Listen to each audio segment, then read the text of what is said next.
coming after me. Y'all favorite came after me. My fans up and them bands up, bring my fam up. The mentality. These niggas be faking. The mentality. These niggas be hating. The mentality. Yo, welcome back to the channel, homies. We're here with another Mobile Legends video, and in this one we're going to be talking about some big changes coming up in Mobile Legends, and also just some things that the developers have said about Mobile Legends that's going to be coming up that could affect us or could not, but we're going to talk about it. So let me know what you all think about everything in the comment section down below.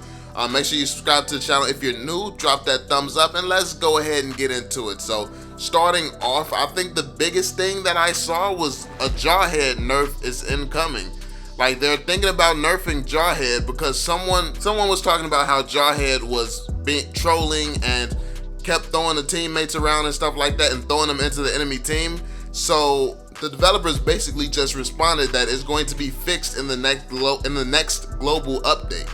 So that kind of worries me, because if they're going to remove Jawhead's ability to throw his teammates, that takes away a lot of tactical plays that can be made with some crazy teamwork. Yes, it could eliminate the trolling with him, but that's also a huge part of what makes Jawhead so viable. That's a different way of using him. That's a different strategy. Like, there's so many times that you can be saved by Jawhead from him throwing you away from danger and stuff. And I don't know how they're planning on fixing that. Maybe it's going to be something like you can't be thrown into the enemies or something. But even still, I don't know how they would detect that. They can't really tell if you're trying to help or hurt or stuff like that. So honestly, they would probably just be removing the ability to throw teammates. And yeah, like I said, that just takes away a whole tactical side of using Jawhead, and it messes up a lot of team strategies that depend on his ability to throw and save and protect people. So I don't know. What do you all think about Jawhead being nerfed, his throw being nerfed, and them just absolutely removing his ability to throw teammates? Do you think that it's worth it for the sake of not being trolled? Because I think that when it comes down to the competitive aspect, I don't think enough people are going around trolling with Jawhead. I don't think too many people are doing that in the higher elos and stuff. I think that that's probably just something that people do in lower elos just for fun. But yeah, let me know what you all think about that. Have you been trolled with Jawhead? Do you think that this is worth it? Do you think that this is something that should happen, or do you disagree with this? Because from a competitive side, honestly, from a troll, I like to see Jawhead's troll, to be completely honest with you. I mean, as long as it's not mythics, as long as it's not mythics and warriors, I'm cool with seeing it. But honestly, yeah, I don't think it's this serious. But let me know what you all think in the comment section down below. This is actually one of the biggest things that shocked me to find out Mobile Legends was actually even considering this. So yeah, I definitely want to hear your opinions. Another thing that the Mobile Legends developers actually addressed is that once some person asked for solo players to only be matched with other solo players. So basically for it to be impossible to be matched with a two-man team or anything like that.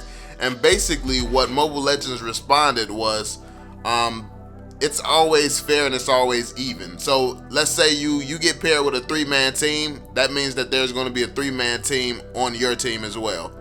And honestly, I don't know if that's true, because a lot of times what I'll be seeing, like, people be doing 2-2-1s and stuff like that, and it looks like it just be all individual single players. Like, it'd be a 4 or 5 man team against all single players. So I don't know. I don't know if that's true, but that's what they say. They say that it's it's always going to be a fair amount of, like, people on each team. So if it's a 2-2-1, you're going to be paired up with a team of two, and one person. So essentially, if that's how it works, I mean, even still, is, I don't know. What do you all think? Do you all think that the solo players should have just completely different ranking than everyone else? That way, you know that you're always going against just 4 solo squads and 4 solo people, and it's like actually fair.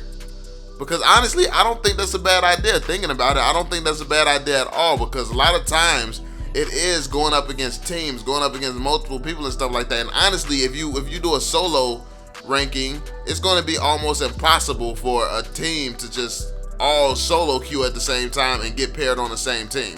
That's going to be almost impossible. And then it's going to be even more impossible to actually tell if your teammates are on your team if you're just all solo queuing. So that's going to prevent a lot of cheating. And honestly, when people play in duos or trios and stuff like that, you can probably take on teams, especially if it's multiple duos, that you actually stand a chance. But when it's 5 solo players, there's no chance against like a full squad. If the solo, because you never know when it comes to the solo players. Like 3 solo players could be like the feeding type of players, which they usually are. Like a lot of people have struggles with sustainability and stuff. So I wouldn't be surprised if you get paired with some crazy matchups even still. But let me know what you all think about that. Let me know if you think that the solo queue should just be like full solo and everybody else gets paired and team up. But let me know what you all think about that, because I don't think this is a bad idea. Honestly, I don't think it's a bad idea at all. But I want to know what you all think about that one. Another thing that I found interesting was that the Mobile Legends developer said that the Marksman use is going up. So basically, people are using Marksman players a lot more, probably because of the release of the new hero Claude. And also, I mean, I've been making a lot of videos, and to be fair, that could have a little bit of influence. Marksmen have never really been like super bad. I don't think Marksmen aren't really bad. I think that more and more people are starting to understand that it's all part of a marksman's job to basically stay alive. Like a lot of people didn't know that, and that leads me into another thing I want to talk about. Someone commented that marksman is too strong, and that's why, and the Mobile Legends developers basically responded to them that that's why you have to have an early game assassin and stuff, and early game ganks, so you can stop the marksman from getting fed. So one thing that I think has been the problem is that people don't realize the role of a marksman. People think that you just grab a marksman and you're supposed to just kill. Like people think that everything about Mobile Legends is just killing, when in reality, no, you have to, like, your whole job as a marksman is figuring out how to survive an assassin coming after you. It's like a game of cat and mouse. You're supposed to be running, you're supposed to be dodging, you're supposed to be trying to stay alive when assassins and the other team is trying to come after you and kill you. That's the whole job of the marksman role. And then basically, because assassins are so good, they think that people think that it's bad, marksmen are useless now. No, like if an assassin is good, that means you just have to be even better at positioning as a marksman. It's possible. You got so many heroes with crazy range and escapes and stuff, so many marksmen, that yeah, you can reposition and learn how to position in the right ways and stuff. You got Leslie, who can constantly check and see how close someone is. And then of course it's going to be heavily dependent on teams as well. It's going to be heavily dependent on how good your team is. Because honestly, I was watching a YouTuber. I don't know if you all know him. His name is Tyler1, and basically he was explaining why he loves to be marksman. And basically he was talking about how he's just full of himself and he likes everything to be centered around him.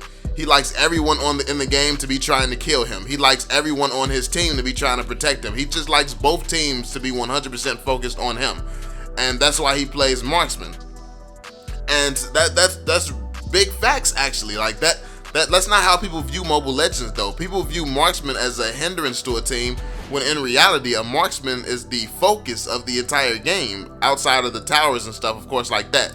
So I think a lot of people are starting to realize what the marksman role actually entails and what the marksman role does. So people are starting to use them a lot more, learning how to play them differently and stuff, learning to think about marksman a little bit differently as well. Obviously you're going to be at the disadvantage if you're a solo player playing a marksman. And personally, I don't think that in the current state of Mobile Legends, I don't think that marksmen are viable solo queue, to be completely honest with you. And it's not that they can't dominate, because as you all see, like even when I play like mythics, it don't matter what level I play at, I basically dominate with marksmen. But the thing that I've noticed is the teams struggle with positioning. So even if I have a marksman and I don't die, my team will die 10, 15 times.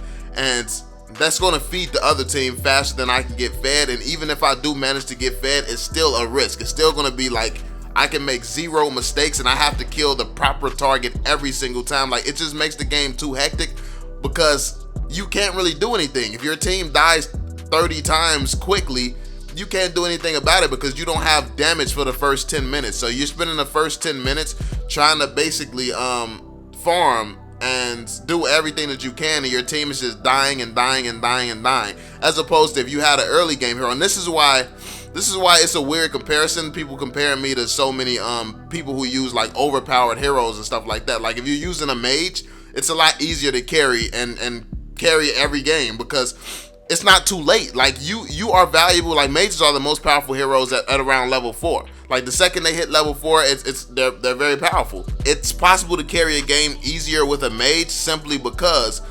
all you gotta do is hit level 4, then you can roam around and help your teammates. With a marksman, you can be level 10 and you still can't roam around and help your teammates. And that's the issue there. At least you won't do any real damage. Like at level 4, Cyclops can burst you down. At level 4, Cyclops can burst you down, imprison you, trap you so everyone can dive you. Cyclops really brings a lot to the table just simply hitting level 4. Same with just about any other mage, but that's not the same. Can't be said for Marksman.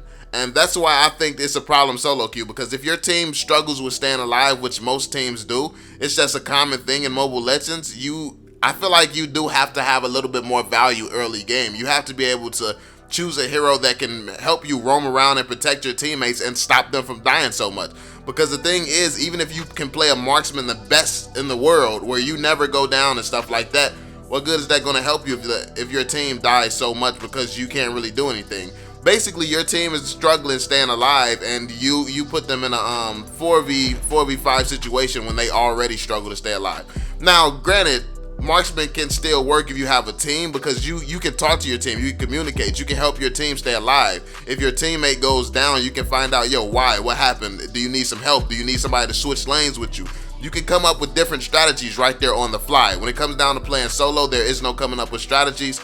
You don't have time to sit here and type to your team and try to come up with a strategy, because Mobile Legends moves so fast.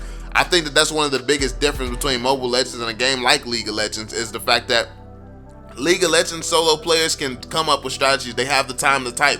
They have all the time in the world to type, because it takes them like 10-20 minutes to start getting fed. But when it comes down to Mobile Legends, like, it's so fast paced that, yeah, you don't have time to communicate through text. So it's like the best thing would be voice chat, and I don't know if anybody really uses that, because I don't really use it. So yeah, it's like this weird thing. Marksmen are becoming strong. Like, marksmen are starting to become strong. People are starting to realize what marksmen are capable of and how powerful they are. But at the same time, solo queue, they're still not that viable, simply because of the flaws in positioning for Mobile Legends players. But honestly, I see the Mobile Legends community going up. I feel like the Mobile Legends community can learn a lot more and actually progress. I feel like a lot more people are open to learning more about marksman positioning, about everything, which is good. Because honestly, even though people play the game for different reasons, some people play it to be super serious and super competitive, and some people don't. No matter what reason you play, when you actually know how to play and know how to play correctly, Mobile Legends is a lot of fun. Like, it's a lot of fun. Even trolling, if you know how to play correctly and you're trolling, it's still a lot more fun than if you don't really, like, if trolling is all you can really do because you're not that good. So yeah, let me know what you all think in the comment section down below about all these changes coming up, man. We talked about the Jawhead changes. We talked about the solo queuing with only solo players. We talked about how marksmen are moving up statistically in Mobile Legends and start to be used a lot more, and also about just the marksman's strength and how you need to shut them down early game or try to survive until late game, and also why marksmen are not viable right now. Let me know what you all think about all these topics, man. Hopefully you all enjoyed the video. Be sure to drop that thumbs up, subscribe to the channel if you're new, and I'm gonna catch y'all on the next one, homies. Peace out, y'all. I'm on it. Can't fail for my family, I want it. So they'll never need hope or want it. A break, just something that